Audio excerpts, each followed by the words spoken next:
Assalamualaikum warahmatullahi wabarakatuh. Perkenalkan, nama saya Laila Nusa Fitri, NPM 1851010055. Nama saya Kiki Kurnia, NPM 1851010050. Nama saya Rosilawati, NPM 1851010061. Nama saya Retno Safitri, NPM 1851010054. Pengertian solusi.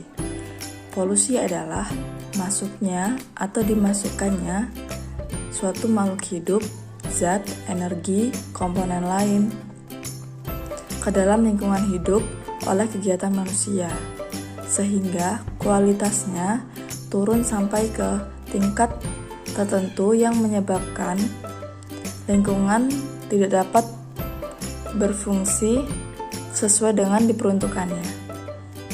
Jenis-jenis polusi itu ada 4 macam. Yang pertama, polusi udara, polusi air, polusi tanah, dan polusi cahaya, dan polusi suara. Efisiensi pencemaran. Yang pertama, menggalakkan penghijauan untuk menyerap atau mengkonversi zat pencemar. Yang kedua, tidak melakukan pemupukan dengan pupuk kimia buatan karena merupakan faktor terbesar yang menyebabkan kerusakan struktur tanah pertanian.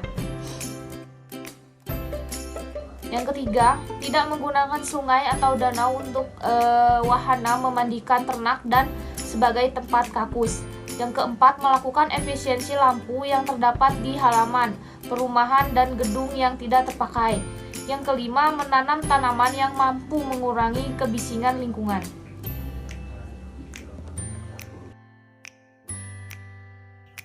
Kebijakan pemerintah.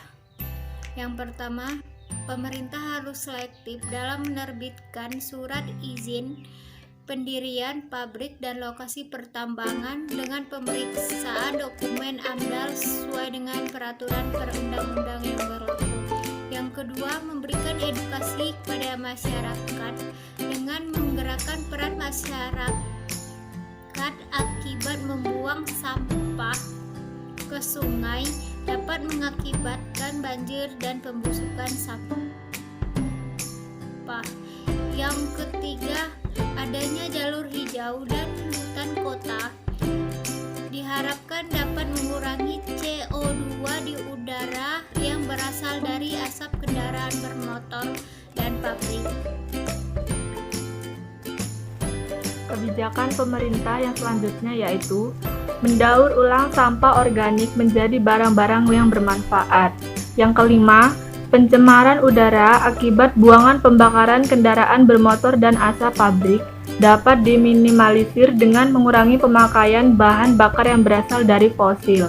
Tetapi hal ini masih dalam proses penelitian oleh para peneliti untuk menciptakan bahan bakar alternatif yang ramah lingkungan, seperti bahan bakar dari minyak yang berasal dari tumbuhan dan kendaraan berenergi listrik. Selain itu, perihal dilakukan usaha untuk membatasi jumlah kendaraan bermotor yang layak beroperasi dengan pemeriksaan emisi udara yang berasal dari buangan knalpot kendaraan bermotor yang masih di bawah baku mutu emisi. Yang keenam, memoratorium pengalihan fungsi lahan yang diiringi dengan penegasan hukuman bagi yang melanggar. Untuk menjalankan proses tersebut, program intensifikasi lahan pertanian, khususnya sawah, harus segera ditingkatkan dan memberi stimulan untuk menghindari alih fungsi lahan sawah sebagai basis ketahanan pangan daerah.